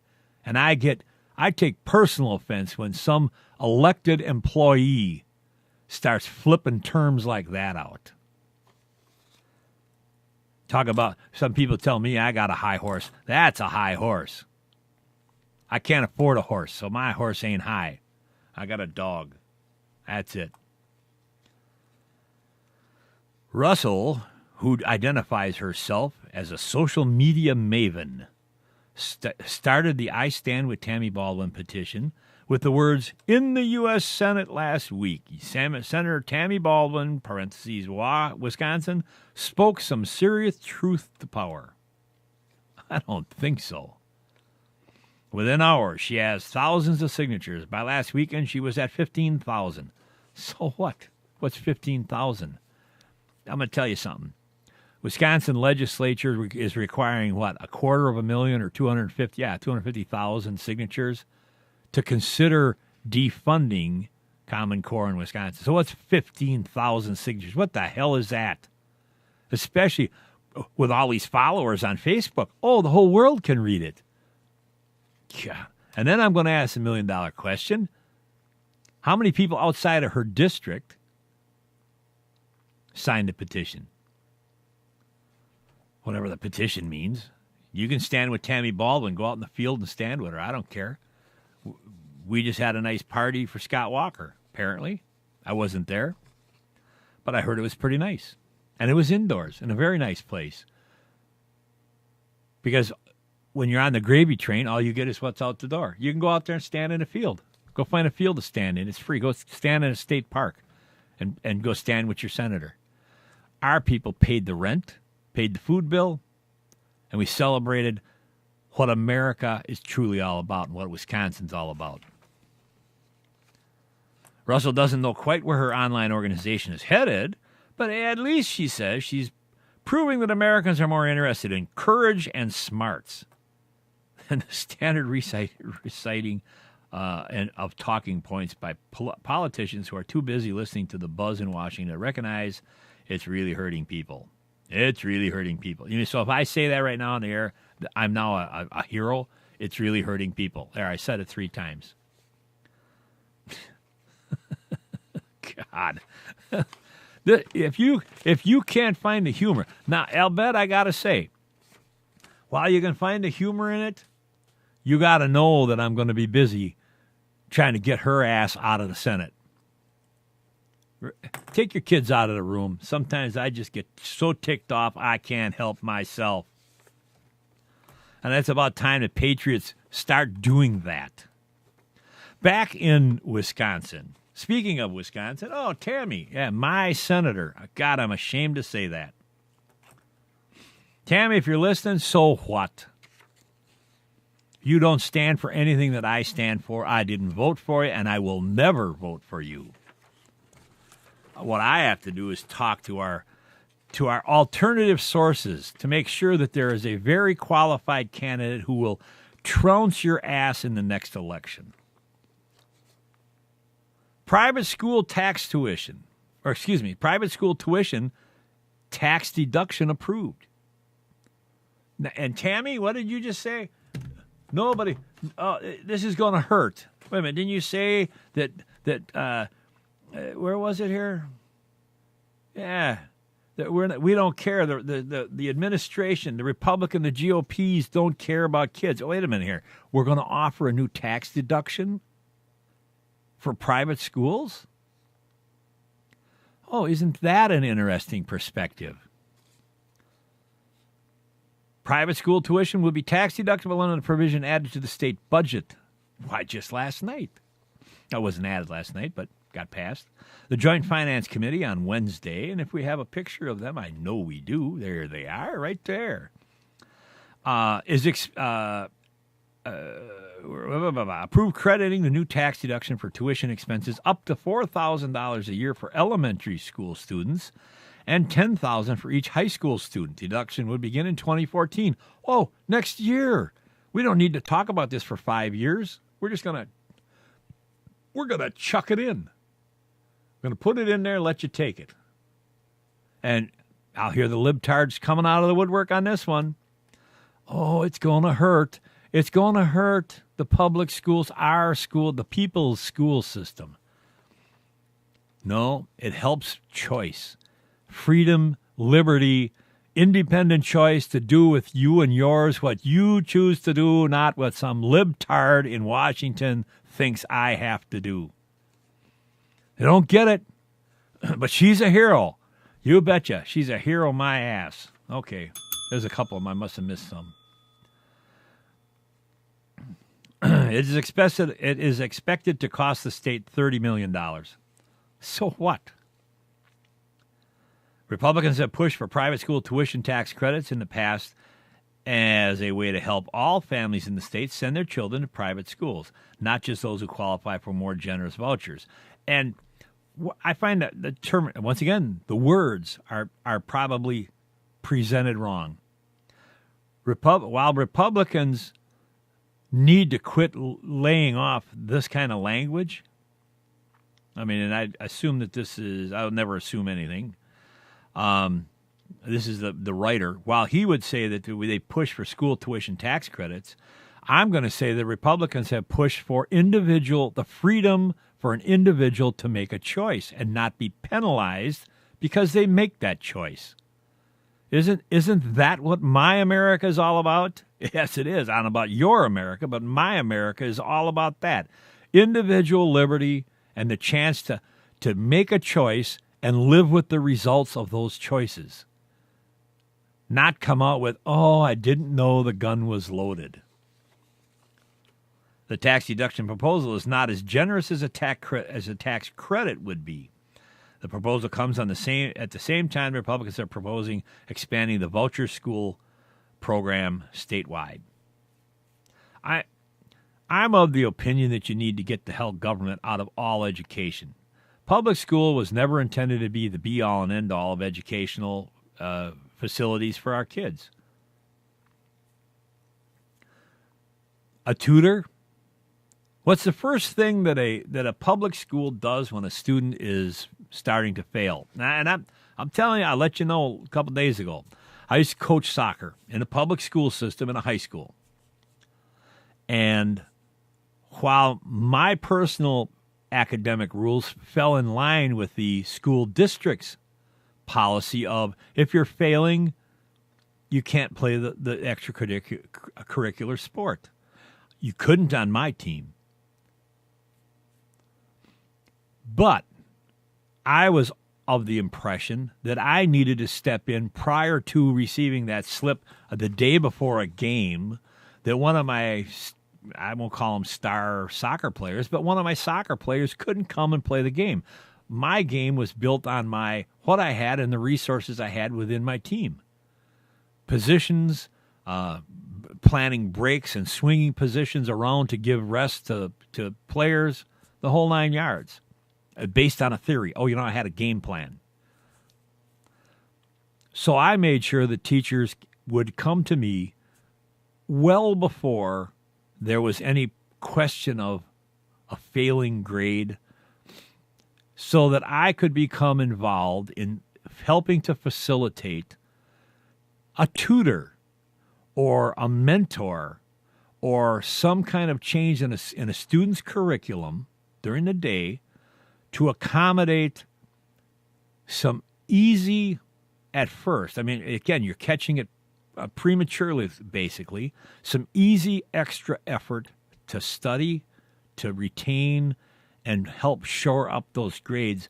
So I didn't, again, selfish motivation from a coach's standpoint. I'm not teaching chemistry, biology, or any of the other subjects, but I know my kids have to learn that stuff. Isn't it then my responsibility to make sure that I do everything in my power? I mean, there are some kids who have angst in their teenage years in high school. Nothing you can do about it. But at least the attempt was made. The process was in place for me and my team so that if things started to go sour, and there is something about peer pressure, subtle peer pressure. If you have a person on a team who is truly part of a team, don't you think that teammates unequivocally stand up and shore up their fellow teammates? That is a true team spirit. But it's also based on the simple fact that you have to teach that there's winners and there's losers and everything, not this everybody gets a trophy. I said this yesterday, but I beat the principle. I will talk about that. That is so important. And while I did have what I consider to be a good record while coaching, not only here before I came here. Matter of fact, I prided myself in it. I don't want to be a loser. I don't want a loser on my forehead, as kids go now. I want to be a winner. I want to be part of a winning team. I want my kids to know what a winning team is all about, what it feels like. It is absolutely uplifting to be on a winning team. And there are times, we played good. And you can only say that so long. No, we didn't play very good. Got our asses whooped. But it's my job to then figure out what we didn't do, what were the tools that we didn't have, what were the tools that we couldn't execute in order to not let it happen again. Or at minimum, show up against the same team with far different results. Instead of a 10-1 blowout, maybe it's a 10-9 loss. And there's a big difference between a loss and a blowout. On any given day, on any given field, in any given sport or endeavor, anyone can win. So many variables, inclusive of what goes on in life, how you play, how do they all say it? How you play the game. Yes, it is about how you play the game, but it's the tools there are so many things involved in that statement. It is far deeper than that. So, long story short is, I think government, once again, needs to get the hell out of public education, stand down. If, in fact, there are reasons for the federal government, state government or local government to be involved in a school system, there has to be a rapport between a local school district and the people who are paying the tax dollars. And it's not just, well, we need another referendum. Oh, wait a minute. Here's another referendum. Yesterday I ran into this story right here. And as it sits right now, here's another story that'll run right into this one. We sent off a letter requesting information about this free breakfast and lunch program that this school district is going to be providing over the summer. My reply from the person who is the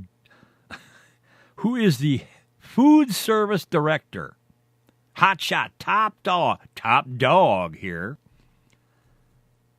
but is employed by the Tear Corporation. We're going to show you how you're going to follow the money here, and you're going to figure out what's going on. You follow the money anywhere, you're going to figure out what's going on. I'm forwarding your request to the Director of Business Services, which she also got the same request that this babe got. She just didn't know it. And my request was extremely simple. Please forward via email or any information pertaining to the free breakfast/lunch program that Rhinelander High School District is running for the summer months that I heard about on Channel 12 last night and again this morning. I'm looking to gather more information on the scope of the program, its origination, the cost breakdown associated with it. I'd like to gain insight into the food service organization now being used by the school's district, if you have any, as I'm sure that this resource came through channels in order to get the service contract with the school district. Now, that is not a massive request, is it? Especially going to, the Director of Food Services. Can you see any common ties in the government today? Now, this is a service provider. I'm going to assume that her corporate policy says you shut the hell up, send it off to either the Director of Business, which I already knew I'd be there, or the public relations person, one or the other. I'm not opening my mouth. Yet, during the interview yesterday that was aired, she was standing in front of the camera, and what did she say? Well, if it's free, why would you spend your money anywhere else if it's free? So she's going to blah, blah that to the press. And when the press then asks for information about how the program started, how long it's been going on, what's the scope of the project, I get, I don't know nothing. Oh, that's how this whole thing works. Oh, guess what? On a story that's semi-related, we did a story about the Sunshine Laws, open records request, freedom of information last week sometime, I think. I don't know. It's all a blur. But yesterday, the state legislators target the Wisconsin Center for Investigative Journalism. Have any of you heard that one or not? I think Charlie Sykes talked about it yesterday. My question, I think, goes right to the heart. Does open journalism belong on the tax rolls? And when I say open journalism, I have to say or ask the question, outside of the existing curriculum, and trust me, I know what the public communications or the communications and or some of the journalistic curricula is throughout the state. I've been in the business 33, 34 years now. We would religiously get massive amounts of resumes coming out of the graduating classes from MATC. There's down in Milwaukee, Channel 10 and 36 run cohesively with the two public PBS stations in Milwaukee. And I've had this discussion before, too. Yeah, just sidebar. Milwaukee has two, not one, but two, 10 and 36, two PBS stations, totally outfitted in high-definition digital production equipment. And we aren't even in the top 15. I'm still talking like I'm there. I'm not. They're not even in the top 15 television markets in the country. And no other city WBGH in Boston. If you watch any public television, you're going to know the stations I'm talking about. BGH, the one up in Washington. They produce a lot of, if not almost all of the PBS programming that doesn't come from independent producers like me. Why does a television market, and everything in production is based on television markets. How many viewers you got, how much ad revenue can you generate? When you have somebody who wants to buy an ad, I don't care, some old, orange juice manufacturer, Sunny, whatever the hell it is, wants to buy in a market, they buy based on how many people watch the station at what time of the day. Everybody knows about the Nielsen ratings. Why in God's green earth does Milwaukee, which is like I said, not in the top 15 telemarkets, get 2 tax-funded television stations? Hey, if you're watching, there you go. I'm just saying. Get your butts over to the TV side. I love that little click. I got a bunch of those. They're pretty fun. But anyway, so now the legislatures have targeted Wisconsin Center for Investigative Journalism. Now, the Center for Investigative Journalism is supposed to, in theory, run very close to the groups that sit in the Sunshine Open Records, Freedom of Information Act, investigative journalist type thing. They're supposed to teach young students, interns, how to be an investigative journalist. Who recently, if I have the story here, I do. I just don't remember which one it is. Let's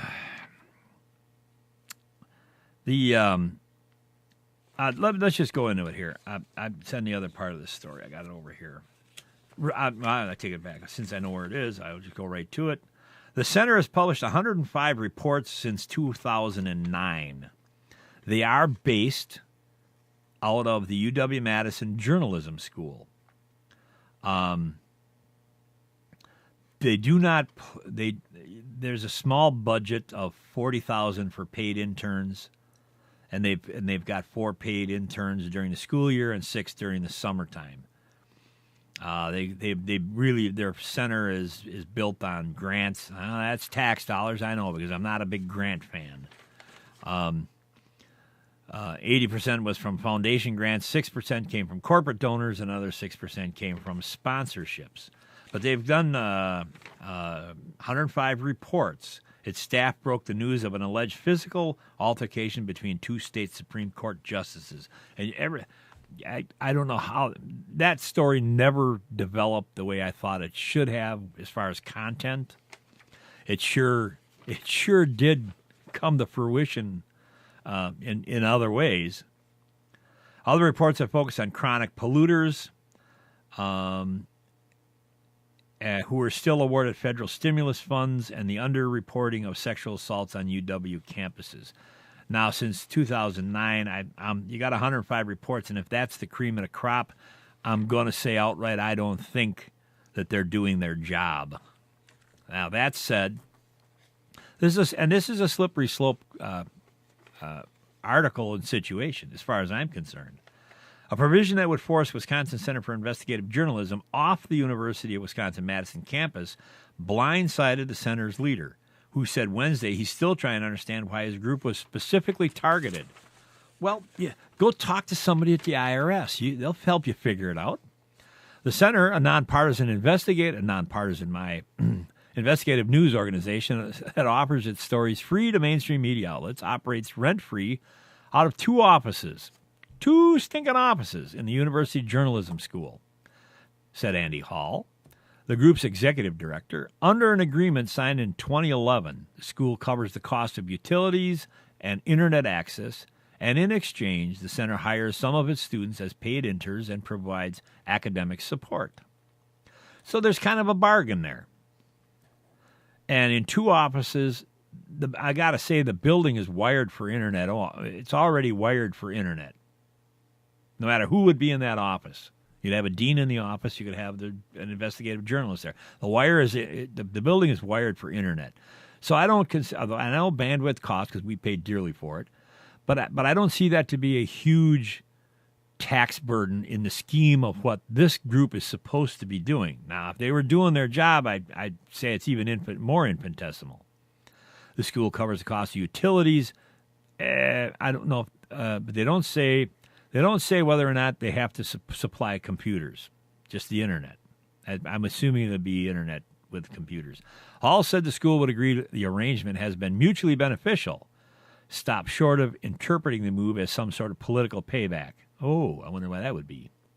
But the budget modification proposed early Wednesday by 2 Republicans left the center and the school scrambling for answers. Now, remember who the judges were that were involved in the supposed altercation between each other.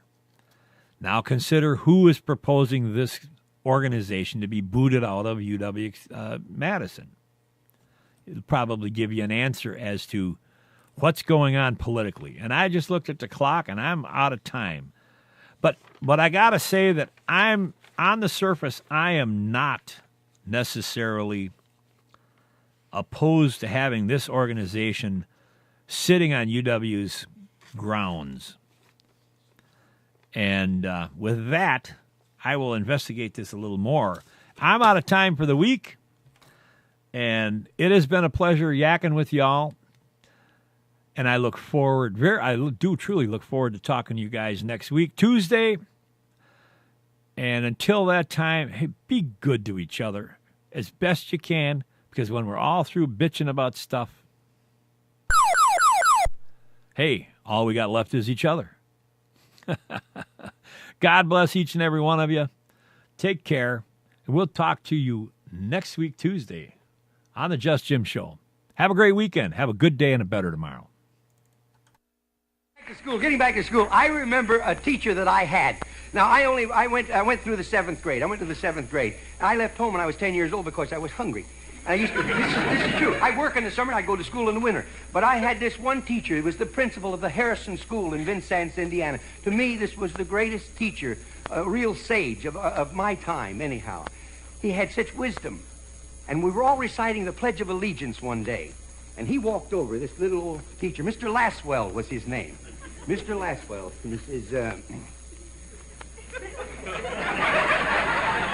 he says, I've been listening to you boys and girls recite the Pledge of Allegiance all semester, and it seems as though it's becoming monotonous to you.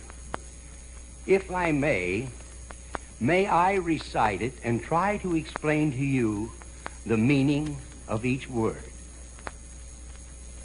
I, me, an individual, a committee of one, pledge. Dedicate all of my worldly goods to give without self-pity. Allegiance, my love and my devotion to the flag, our standard, oh glory, a symbol of freedom.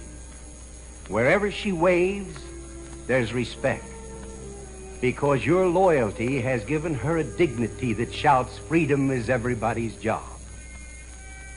United. That means that we have all come together.